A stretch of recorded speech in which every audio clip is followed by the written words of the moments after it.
Hello lovely people, my name is Emma and today I'm doing a wrap up for my 5-star non-fiction predictions video that I put out now just over a year ago.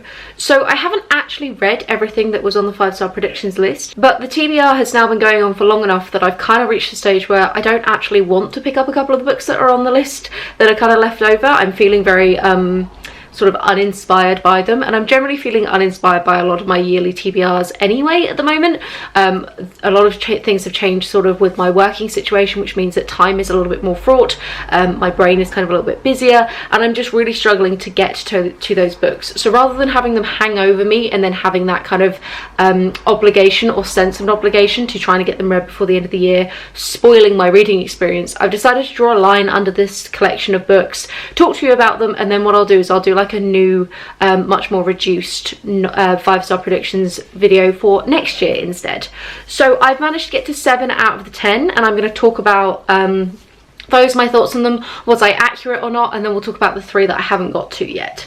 So we're going to go from least successful prediction all the way up to most successful prediction. So my least successful prediction, which I don't actually know where that book has gone, is a DNF that happened, and this was The Professor and the Madman by Simon Winchester, I believe.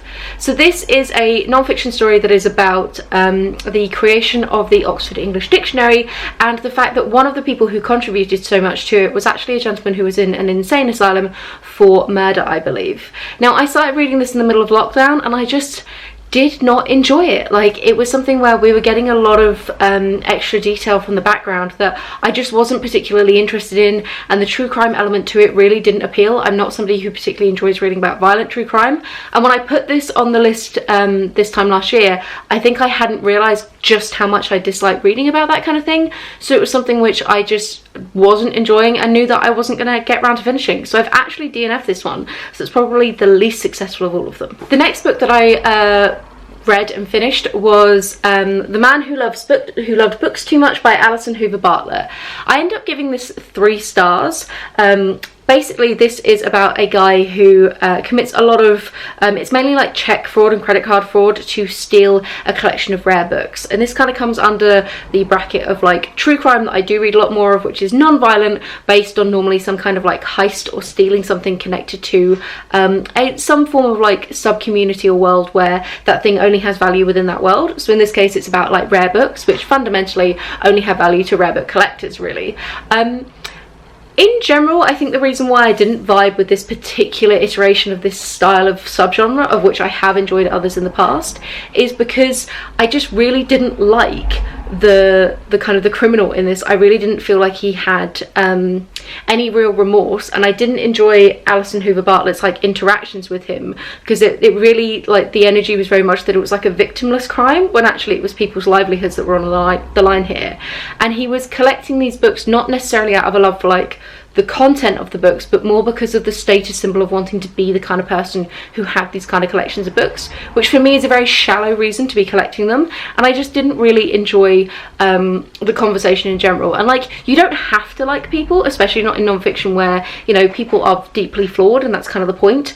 But I also just didn't really feel like Allison Hoover Bartlett was kind of commenting on it in any particular way, and I didn't really feel like there was any sort of sense of not even so much morality or like justice at the end, but just a sense of any form of lesson learned or any kind of judgment laden on him. And I feel like there's an obligation as an author when you're interacting with the true crime world that you should make some kind of statement about how you feel about the crimes. Being an impartial observer when you're the one who's decided to write about it, I don't think really works. It was interesting to find out about the rare book world, however, so that is one reason why this one was a 3-star read. I did enjoy that aspect of it. A book that I actually gave 5 stars to originally and have since massively reduced my rating down to only 3 stars is Why Dinosaurs Matter by Kenneth Lacovara. This is a combination of like a TED Talk book, and it's like a collection of mini essays about why the study of paleontology is still so relevant and important, and in the sense of what it's doing on the label. Like, maybe this is a 3.5 sort of rating. Like, It is perfectly fine, and if you've not really read much in the paleontology world, this is like worth a go, and it definitely covers a variety of different topics. But in comparison to some of the other dinosaur books that I've read later, this one definitely is far too brief for what I'm personally looking for in a paleontology book, and it just felt a little like skimming the surface. So in comparison, like when I first read it, I hadn't read much, so that was why I gave it a much higher rating. And then in comparison to other things I've read, I've actually reduced it down in terms of like where I would consider the ranking. It's worth mentioning, like in these 5-star predictions and like wrap-up videos, that I am really inconsistent with what I do and don't give 5 stars to. I'm quite generous with my 5 stars in a lot of ways, and I do struggle to kind of form any kind of sense of like a coherent and like internally consistent rating system for any of my reading, because it really just is like the mood that I'm coming to at the time, which is why you'll notice in a lot of my monthly wrap-ups and recommendations videos, I don't actually give star ratings or even like out of 10 ratings. I mainly do them on Goodreads purely to like help with authors' averages, but it's something which I kind of struggle with, which means that this kind of format of a video, whilst popular on BookTube, may not suit my reading very well. So I'm so pleased that I'm doing it again. That's a sensible thing to do. Anyway, moving on to more books. The next one that I'd kind of in the ranking of what I enjoyed the most would be The Road to Wigan Pier by George Orwell. So this is a combination of a look at the mining communities of the north in the UK in the early 30s, and the kind of poverty and terrible working conditions that they were dealing with. And then from that, Orwell goes into an argument for basically socialism. It's really interesting because I know very little about UK history kind of outside of those really big landmark events like the various world wars and things like that, and I definitely don't know much about like the north-south divide, so it was really interesting to have that kind of snapshot of history, but from somebody writing about it at the time of what they were currently seeing. It was one of my earliest like forays into kind of historical non-fiction, and I really enjoy that as a way of understanding history. I also really enjoyed Orwell's discussions about socialism. It was fascinating to read what he was saying before the Second World War had happened, because obviously we have all the hindsight of the Second World War, so that was interesting to look back and see some of his predictions. And I don't necessarily agree with everything he said, but I do agree on some of the points, and the bits where I disagreed and we kind of diverged, some of them were quite funny, because it's definitely an example of like you either die a hero or live long enough to see yourself become the villain, because he lumped things like vegetarianism and feminism in with the quacks that end up corrupting the socialist movement, which I thought was hilarious, basically. I found it quite unintentional satire, shall we say. So I really like Orwell's writing. I think he's a phenomenal writer, and this one I've enjoyed other works of his more, which is why it's probably listed as like a 4-star, but I do think that he is a very strong writer, and he's one of my favourites anyway, and this was very interesting. Okay, now we're coming to the books that I massively enjoyed, and these are definitely 5 stars all round, and there are 3, I believe. So the first one of those is Desperate Romantics by Franny Moyle. This is the private lives of the pre-Raphaelites, and it's an art history book looking at the gentlemen of the pre-Raphaelite movement, and like it said, their private lives or their torrid love affairs and how that impacted their work. I love art history. This was such a winner of a book, and it turns out, so I wanted to learn more about the pre-Raphaelites, having then seen the BBC miniseries Desperate Romantics that was out quite a few years ago now, and I've been looking for a book to sort of learn a little bit more since having watched that, and I totally didn't realise, because I'm a complete moron, that this is actually the book that series is based off of. Franny Moyle wrote this book, and then the BBC approached her about making a series about it, which is really cool. So no wonder I really enjoyed this, because I loved the TV series as well. The pre-Raphaelites were such like early rock stars of their day. Their work is so influential for modern art in general, and they also have such like fun, interesting torrid love affairs. It's like EastEnders with like an overlay of art history on top, which I really enjoyed, and I think Franny Moyle has a wonderful writing style, so this was definitely a super enjoyable read. The next one that I really enjoyed, and again was a bit of a no-brainer, this is why we have 5-star predictions, is Working Stiff, 2 years, 262 Bodies and the Making of a Medical Examiner by Judy Melinek. So this is a woman who was working as a medical examiner in New York, and it's about the various cases that come across her desk, or her mortuary slab, I guess, and sort of the interesting, exciting things that she gets to see. I love medical memoirs. I think that they are so fascinating, and I especially have an interest in like, what do we do with our bodies after death? So this is sort of a lovely intersection of those two sort of ideas that I like to read about.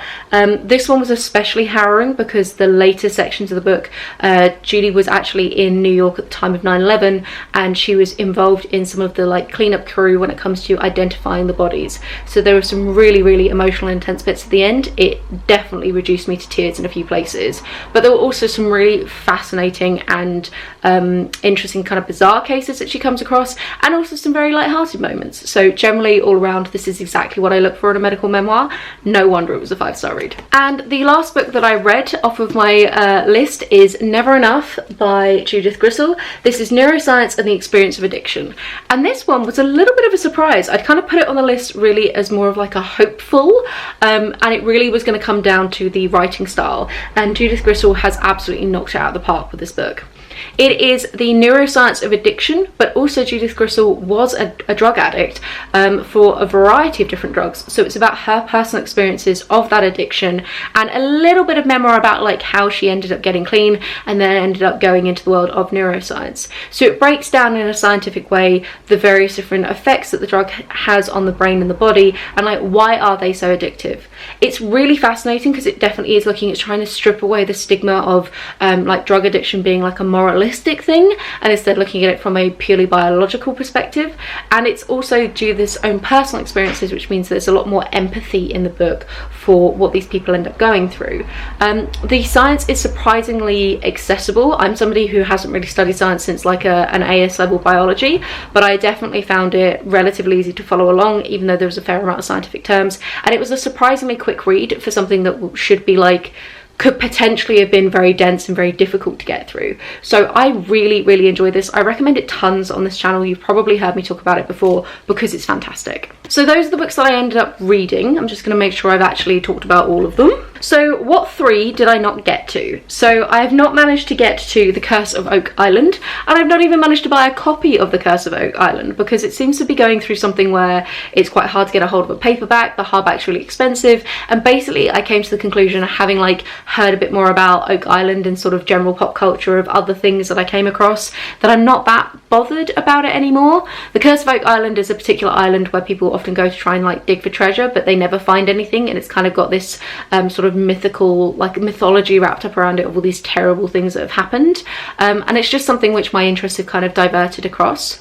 The other books that I have is Down Girl by Kate Manne, and this is look at feminism and like the logic of misogyny. I'm still really interested in reading this. In fact, the other one that I'm going to talk about, I'm also interested in reading, and I do think I'm still going to enjoy it, but it's been on so many TBRs. Both of these books have been on so many TBRs. I'm kind of sick of thinking about them, and I definitely need like a palate cleanser, time away from them. And again, like, because my job situation has changed, that level of like dense information, I just don't think I'm going to be in a position anytime soon where I can like dedicate the headspace to it to be able to get the most from it. So that's not fair on the book as a review. If I try and read it when I'm like really sort of scattered and not really focused, and then don't end up taking much of it in anyway. And that's the exact same reason why I'm not going to be reading in Monteparnasse by Sue Rowe anytime soon. I actually started it a couple of weeks ago at the very beginning of Nonfiction November, got about 10 pages in, and my brain was like, I know nothing, none of this is staying, it's like water off a duck's back, this isn't going in. And I knew that that wasn't going to be fair on the book, so I've decided to just like put it aside for a while, which is why I wanted to draw a line under this whole TBR in general. So those were my 5-star prediction wrap-ups. There were definitely some surprises in there. Have any of these made their way onto TBR, and are you surprised by any of my reactions to them? Do let me know everything in the comments down below. Have a wonderful reading week, and I'll chat to you soon. Bye!